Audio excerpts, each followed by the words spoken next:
Meus irmãos, nós vamos dar continuidade ao estudo que temos feito na Confissão Belga. Hoje nós vamos ver juntos o artigo de número 14. Então, artigo 14 da Confissão Belga. Você pode acessar na internet ou ir para o grupo de WhatsApp da igreja, que lá foi postado literalmente o texto do artigo, de todo o artigo 14, que passo a ler agora. Peço sua bondade de acompanhar. A criação do homem, sua queda e sua incapacidade de fazer o bem. Diz assim o texto desse importante documento, desse padrão subordinado às Sagradas Escrituras. Cremos que Deus criou o homem do pó da terra e o fez e formou conforme sua imagem e semelhança. Bom, justo e santo, capaz de concordar em tudo com a vontade de Deus. Mas quando o homem estava naquela posição excelente, ele não a valorizou e nem a reconheceu. Dando ouvido às palavras do diabo, submeteu-se por livre vontade ao pecado e assim à morte e à maldição. Pois transgrediu o mandamento da vida que tinha recebido e pelo pecado separou-se de Deus, que era a sua verdadeira vida. Assim ele corrompeu toda a sua natureza e mereceu a morte corporal e espiritual. Tornando-se ímpio, perverso e corrupto em todas as suas práticas, ele perdeu todos os dons excelentes que tinha recebido de Deus. Nada lhe sobrou destes dons, senão pequenos traços que são suficientes para deixar o homem sem desculpa. Pois toda a luz em nós se transformou em trevas, como nos ensina a Escritura. A luz resplandece nas trevas, e as trevas não prevaleceram contra ela. João 1:5. Aqui o apóstolo João chama os homens trevas. Por isso, rejeitamos todo o ensino contrário sobre o livre-arbítrio do homem. Porque o homem somente é escravo do pecado e não pode receber coisa alguma se do céu não lhe for dada. João 3:27. Pois quem se gloriará de fazer alguma coisa boa pela própria força, se Cristo diz: ninguém pode vir a mim se o Pai que me enviou não o trouxer. João 6:44. Quem falará sobre a sua própria vontade, sabendo que o pendor da carne é inimizade contra Deus? Romanos 8:7. Quem ousará vangloriar-se do seu próprio conhecimento, reconhecendo, abre aspas, que o homem natural não aceita as coisas do Espírito de Deus? 1 Coríntios 2:14. Em resumo, quem apresentará um pensamento sequer, admitindo que não somos capazes, abre aspas, de pensar alguma coisa como se partisse de nós, mas que, abre aspas novamente, a nossa suficiência vem de Deus, 2 Coríntios 3:5. Por isso, devemos insistir nesta palavra do apóstolo.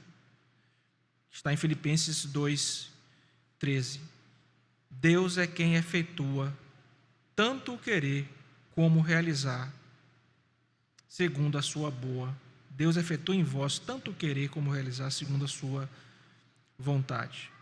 Pois somente o entendimento ou a vontade que Cristo opera no homem está em conformidade com o entendimento e a vontade de Deus, como ele ensina: sem mim nada podeis fazer. João 15:5. O texto é longo e está falando de lições importantes, irmãos. Nós vamos pedir o auxílio de Deus, o auxílio do nosso Senhor agora, para entender esse texto e principalmente todo o suporte bíblico que nós teremos para bem entender. Oremos. Senhor Deus, Pai amado, nós te louvamos por essa porção que lemos deste estudo doutrinário e pedimos que o Senhor nos abençoe, ó Deus, nesse momento de instrução, quando também vamos ler diversas vezes, ó Deus, a Tua palavra, para recordarmos e também aprendermos coisas importantes para a nossa vida, para a nossa caminhada cristã. Auxilia-nos, ó Deus. É o nosso pedido em Cristo Jesus. Amém. Meus irmãos, a história da criação e da queda do homem é um dos temas mais importantes e mais fundamentais da nossa fé. Nós precisamos conhecer bem a doutrina da criação e a doutrina da queda.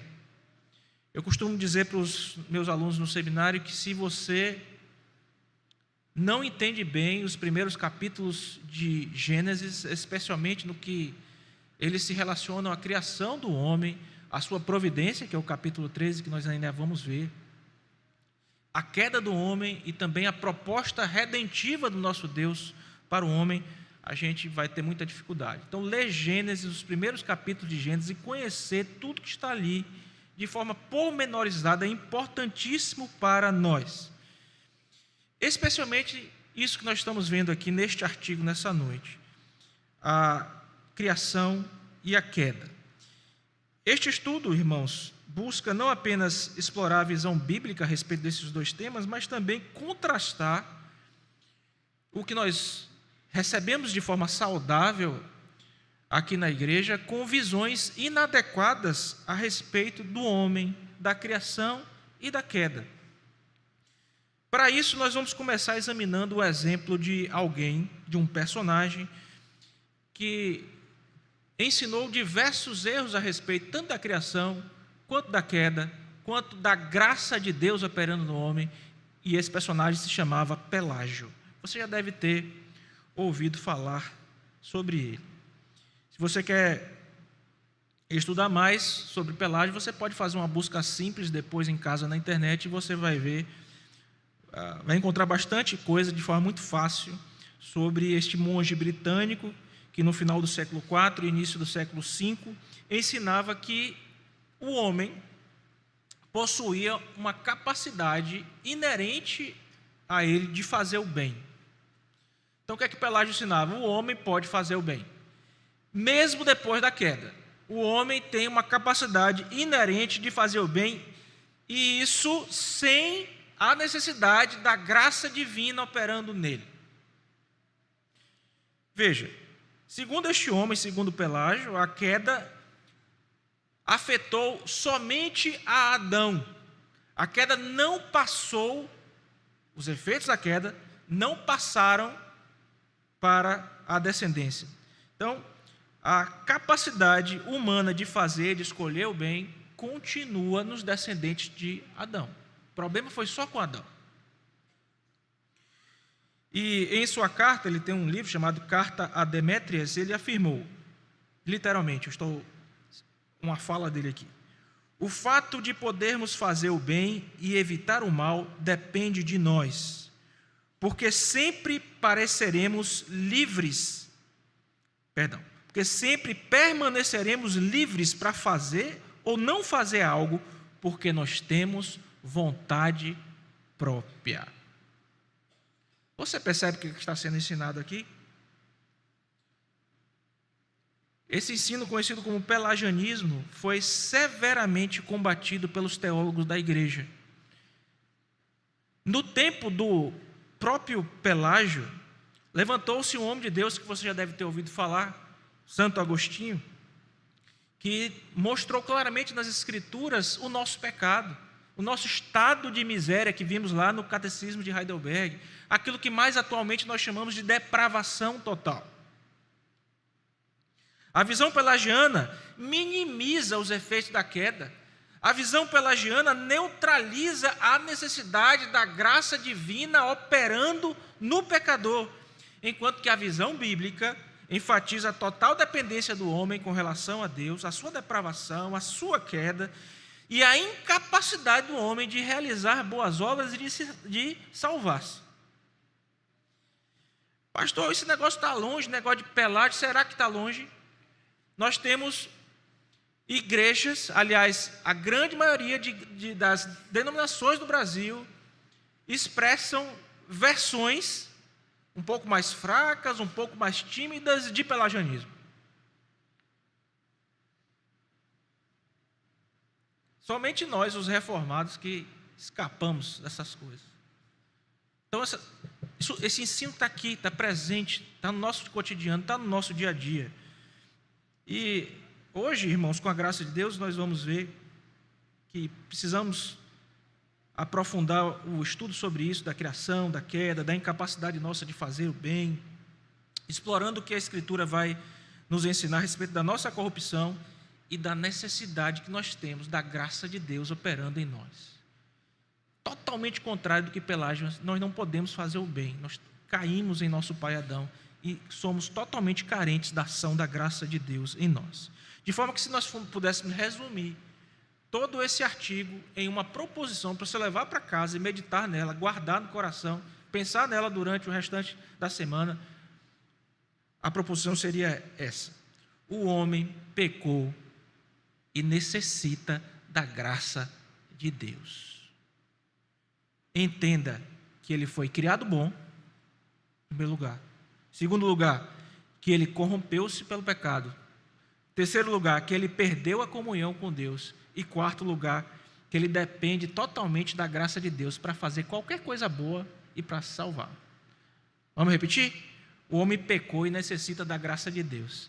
Entenda que ele, em primeiro lugar, foi criado bom. Segundo lugar, corrompeu-se por causa do pecado. Terceiro lugar, perdeu a comunhão com Deus. E quarto lugar, depende totalmente da graça de Deus para fazer qualquer coisa boa e para a salvação. E sendo assim, vamos passar para o primeiro momento do nosso estudo. O homem pecou e necessita da graça de Deus. Entenda que ele foi criado bom. Sim, irmãos, o homem foi criado bom. A primeira parte do nosso estudo aí diz assim: cremos que Deus criou o homem do pó da terra e o fez e formou conforme a sua imagem e semelhança, bom, justo e santo, capaz de concordar em tudo com a vontade de Deus. E nós temos, irmãos, sobeja base bíblica para afirmar essas coisas. A primeira delas eu convido que você abra agora. Por favor, vá em Gênesis 1, versículos 26 e 27, para que possamos ler juntos. Gênesis 1, versículos 26 e 27. O homem pecou e necessita da graça de Deus. Entenda que o homem foi criado bom. Gênesis 1, 26 e 27. Essa porção nos diz assim. Vamos ler juntos? Também disse Deus: façamos o homem à nossa imagem, conforme a nossa semelhança, tenha ele domínio sobre os peixes do mar, sobre as aves do céu, sobre os animais domésticos, sobre toda a terra e sobre todos os répteis que rastejam pela terra. Criou Deus, pois, o homem à sua imagem, a imagem de Deus o criou, homem e mulher os criou. Agora vá para Eclesiastes 7, 29. Por favor.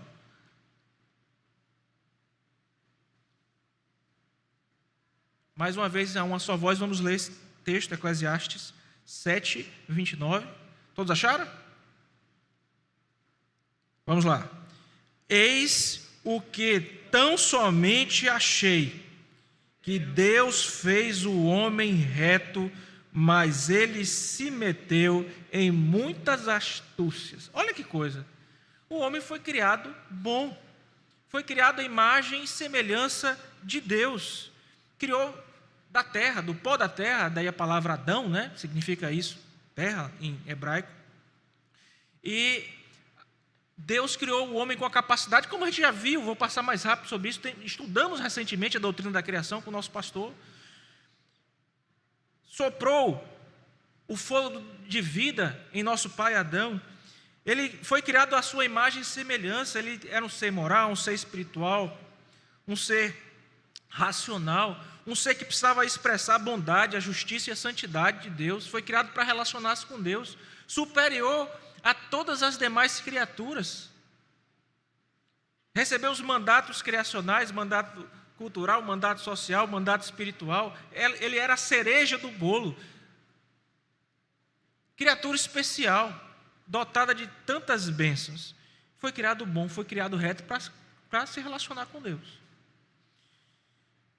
Ele precisava, então, permanecer desta forma. O que foi que aconteceu?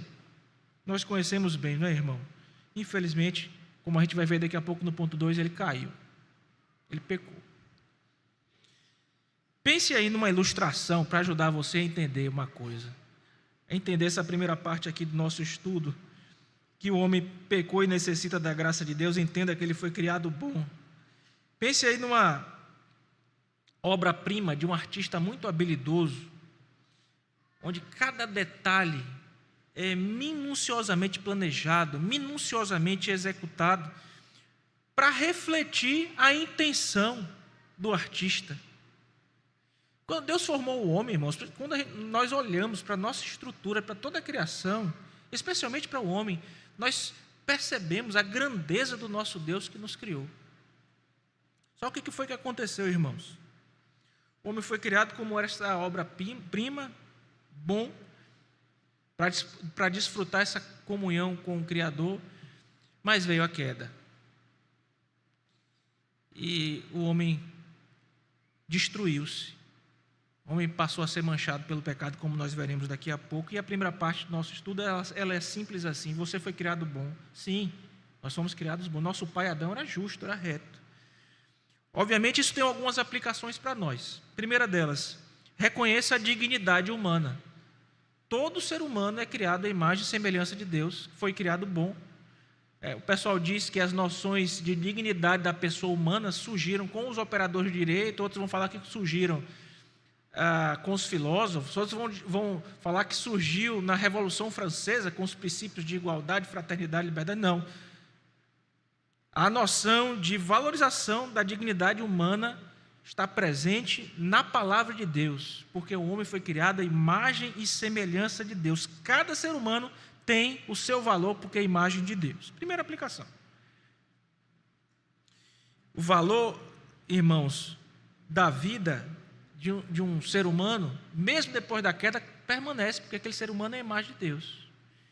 E esse valor é tanto que Deus, ao estabelecer o Estado, isso também está em Gênesis, quando lá no capítulo 9, versículo 6, é dito assim: se alguém derramar o sangue do homem, pelo homem se derramará o seu, porque Deus fez o homem segundo a sua imagem.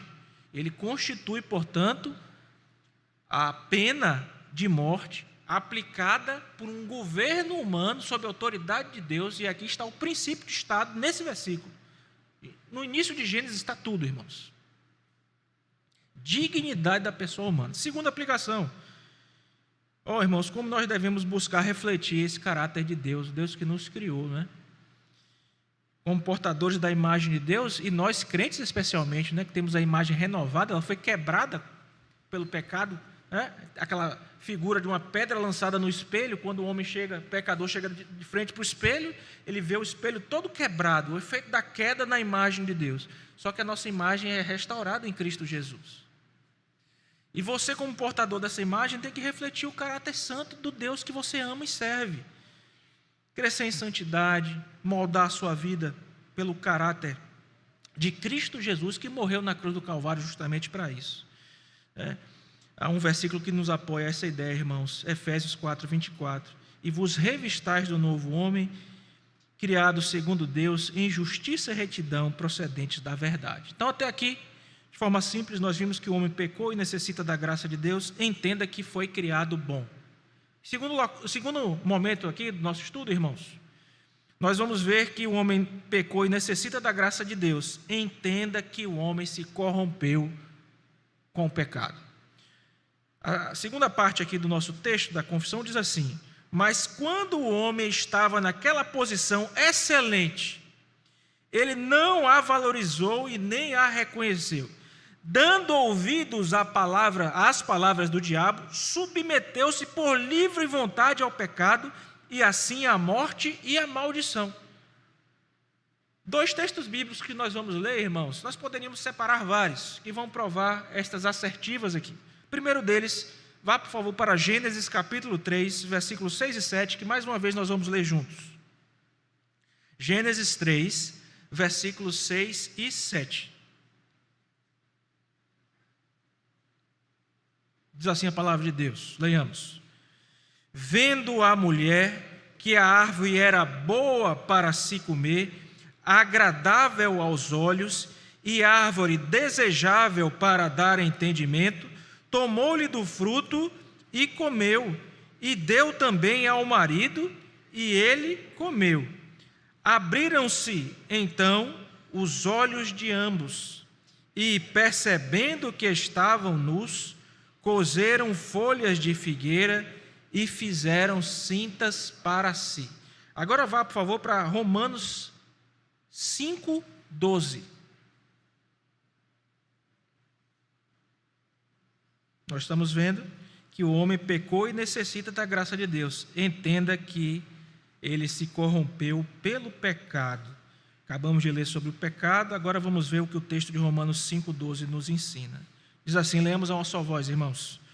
Portanto, assim como por um só homem entrou o pecado no mundo, e pelo pecado a morte, assim também a morte passou a todos os homens, porque todos pecaram. Gente do céu, será que Pelágio estava certo? Claro que ele não estava certo. O relato de Gênesis 3 descreve esse momento crítico em que um homem criado bom e reto escolhe voluntariamente desagradar a Deus. A mulher enganada pelo diabo, o homem seguindo-a, comeram do fruto proibido e assim eles morreram espiritualmente. E a criação sofreu junto com isso.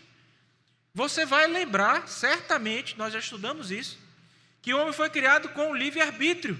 Adão tinha a capacidade de fazer uma escolha contrária à sua natureza. Isso é livre-arbítrio. Ele tinha natureza santa, ele tinha reta, justa. Ele tinha a capacidade de fazer uma escolha contrária à sua natureza, que era santa, reta e justa. E ele fez.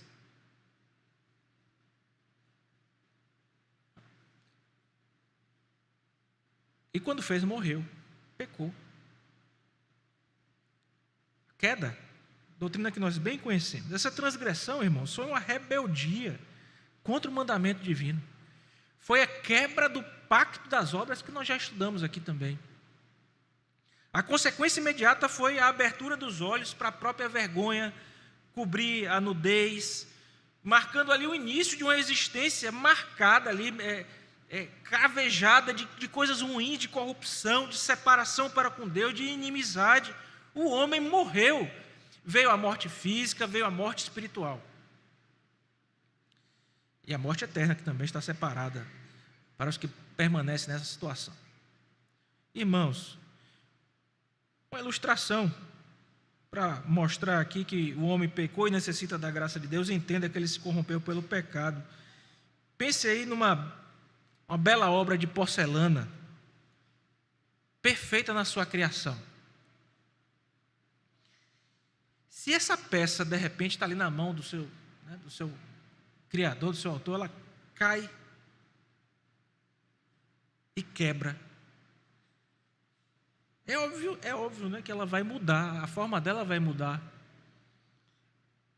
E ela, de forma alguma, vai ter a capacidade de consertar-se. Será que, se eu jogar um copo aqui, o copo vai juntar de novo e se consertar? Não vai, né? Está diferente, aquilo que quebrou está diferente, a estrutura está diferente agora, e ela não, a peça não tem a condição de consertar-se.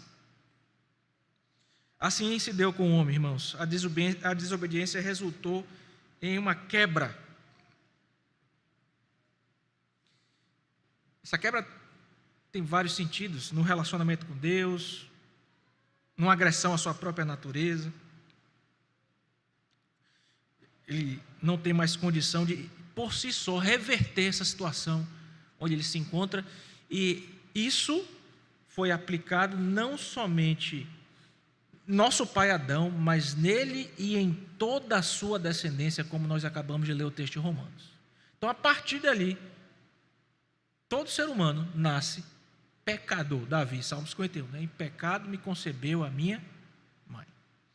Aplicações para a segunda parte do nosso estudo. Primeiro, irmãos, reconheça a seriedade do pecado. A história da queda nos ensina sobre a gravidade do pecado, as consequências devastadoras do pecado. Maldita é a terra por tua causa. Até a criação está sofrendo aí por causa do pecado do nosso pai Adão. Nós sofremos por causa do pecado do nosso pai Adão. Uma ofensa contra a santidade de Deus que trouxe a morte.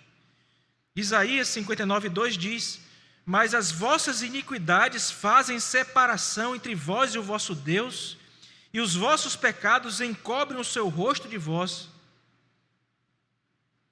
para que não vos ouça. Irmãos, foi por causa desse maldito pecado que o Filho de Deus precisou morrer na cruz do Calvário. Então, reconheça que isso é muito sério mesmo. E à luz desse reconhecimento, uma segunda aplicação rápida: busque a Deus, arrependa-se dos seus pecados. Adão e Eva, irmãos, esconderam-se após pecarem, e muitas vezes as pessoas tentam fazer a mesma coisa, se esconder, quando a solução para o pecado não está em se esconder, está em buscar aquele que é a única solução para os nossos pecados, que é Jesus Cristo. Você não deve se esconder de Deus, você deve se esconder em Cristo, estar nele, apegado a Ele. Deus, irmãos, nos chama ao arrependimento, e você que nos ouve, de repente você que nos ouve esse estudo de forma gravada, não conhece a Deus, você precisa entregar-se a Cristo Jesus por causa dos seus pecados.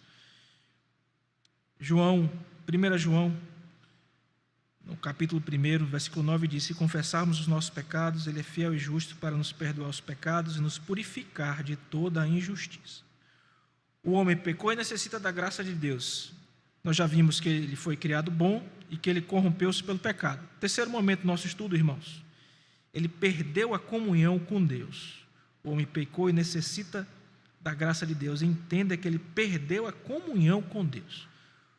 Onde é que está isso no texto que nós lemos da própria confissão?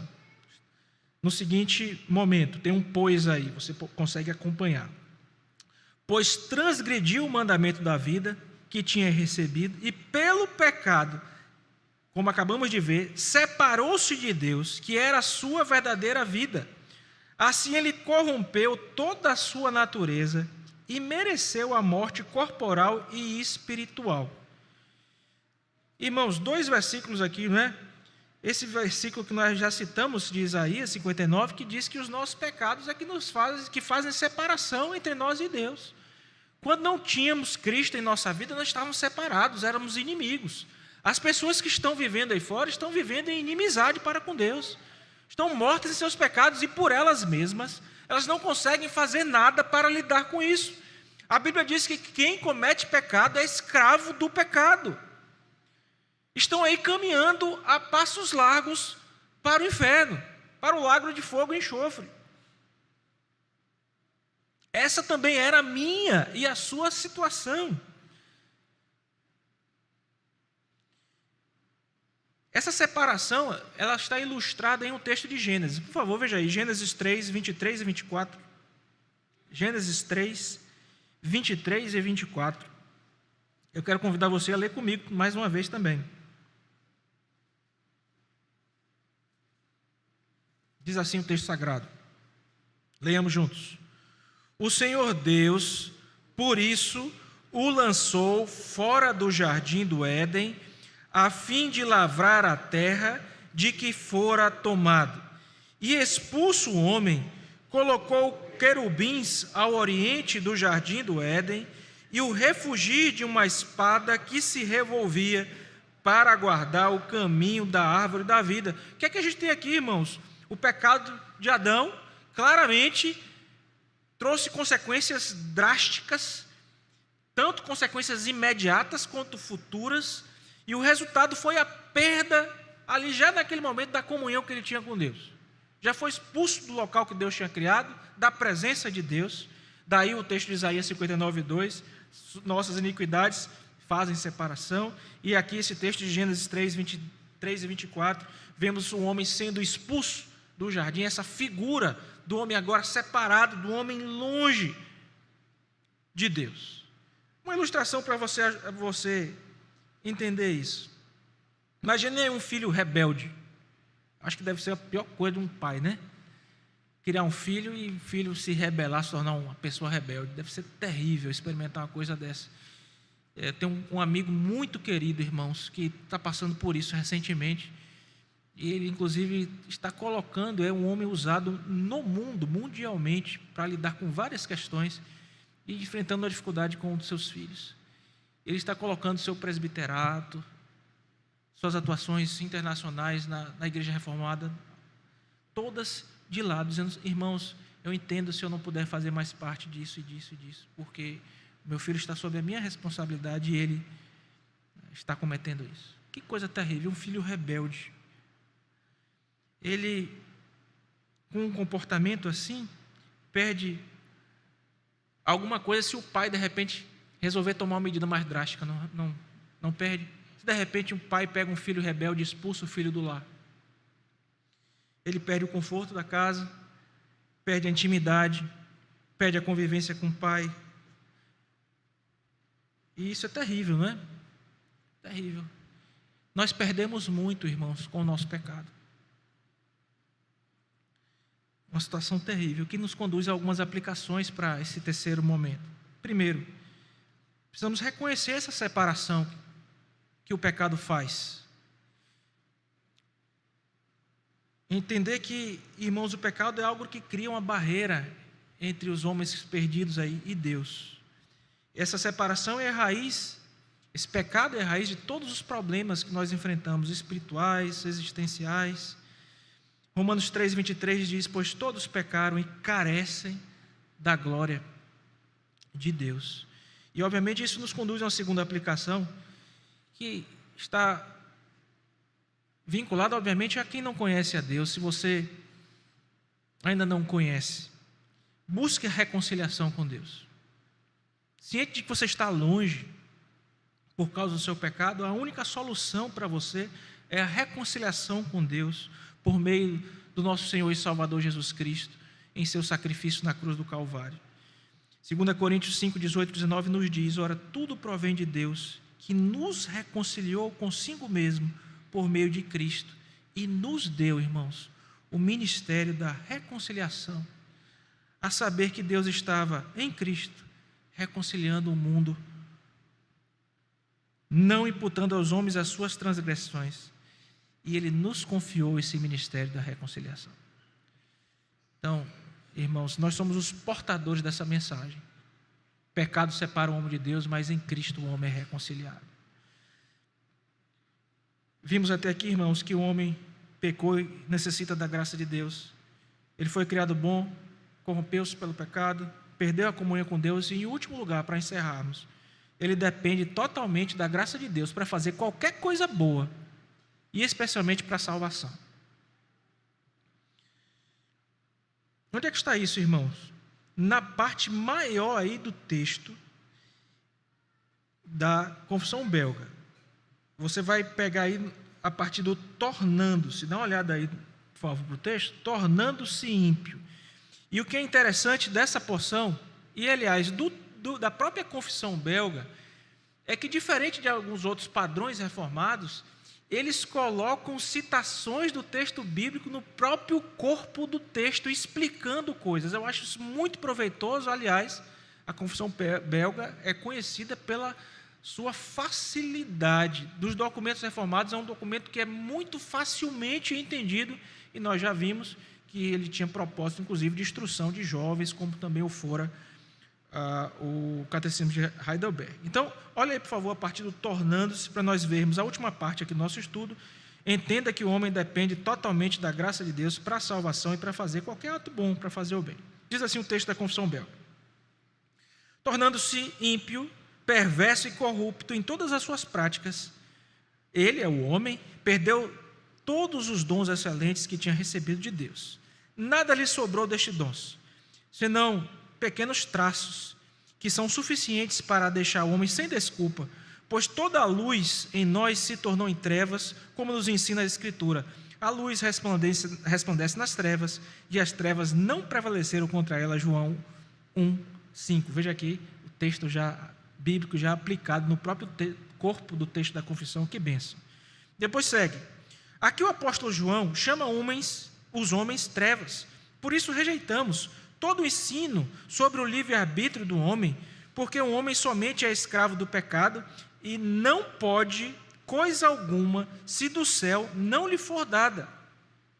Pois quem se gloriará de fazer alguma coisa boa pela própria força, se Cristo diz, está em João 6,44, ninguém pode vir a mim se o Pai que me enviou não o trouxer. Tão claro, irmãos. Seguindo, quem falará sobre a sua própria vontade, sabendo que, abre aspas, o pendor da carne é inimizade contra Deus?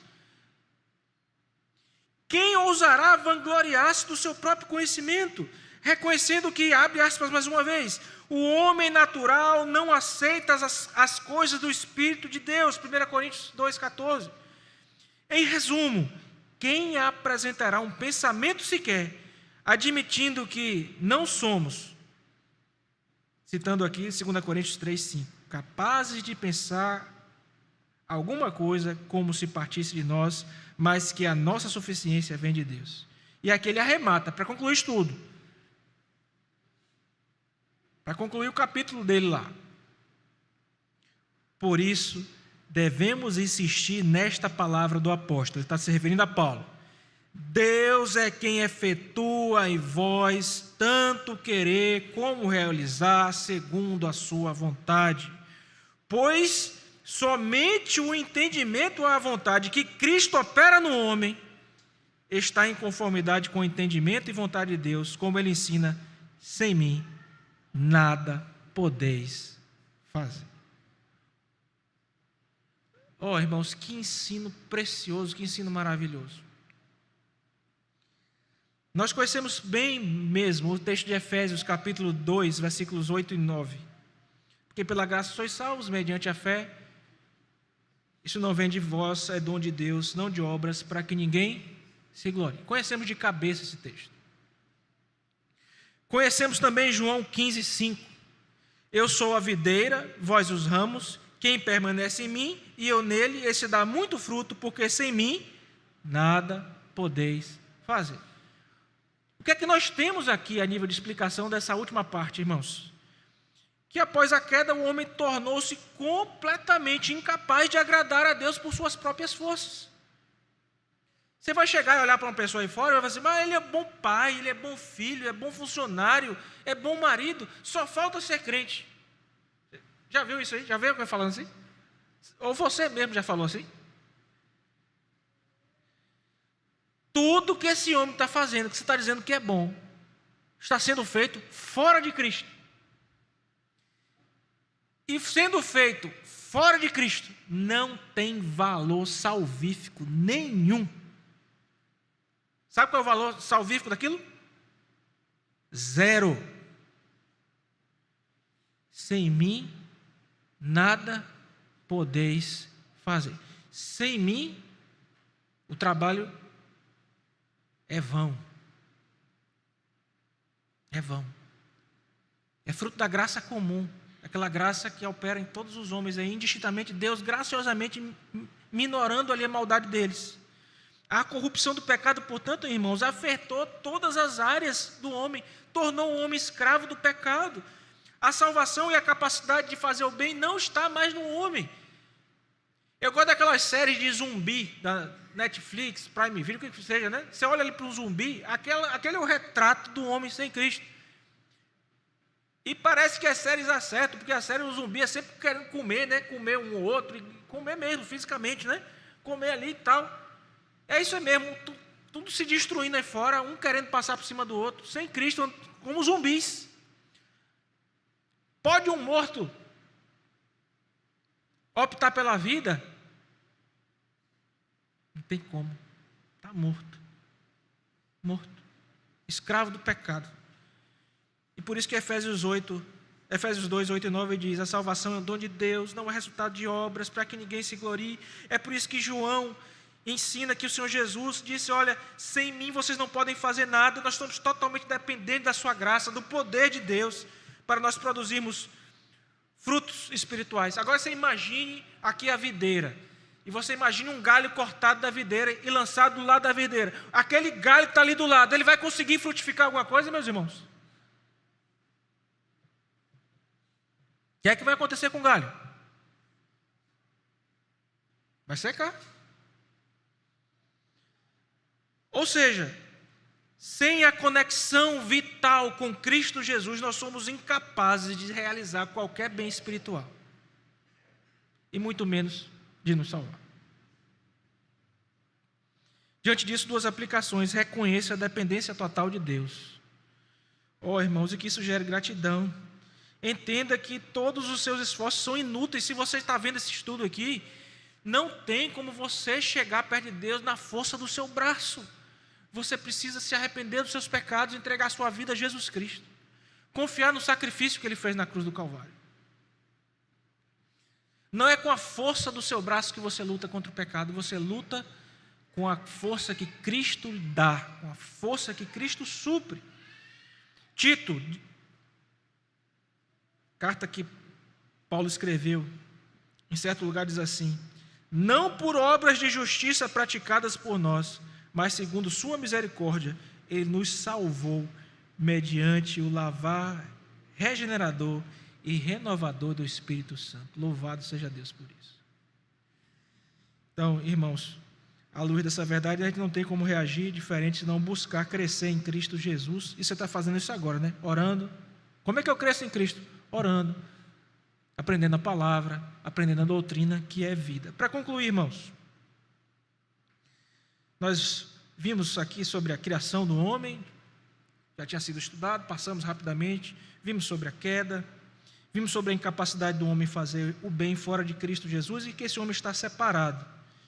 Vimos que na criação estávamos, irmãos, em uma situação privilegiada, que deveríamos refletir a bondade e a justiça de Deus. Veio a queda, perdemos o nosso estado original de pureza. A queda veio e nos atingiu no nosso pai, passou para toda a nossa descendência. Nós passamos a ser escravos do pecado e inimigos de Deus, incapazes de fazer o bem, incapazes de nos salvar. A boa notícia é que, para resolver a situação, Deus mandou Cristo Jesus. Por meio da sua morte e ressurreição, Ele graciosamente nos salvou, a nós que aceitamos a Ele como nosso Senhor, como nosso Redentor. E essa mensagem está sobre as nossas mãos.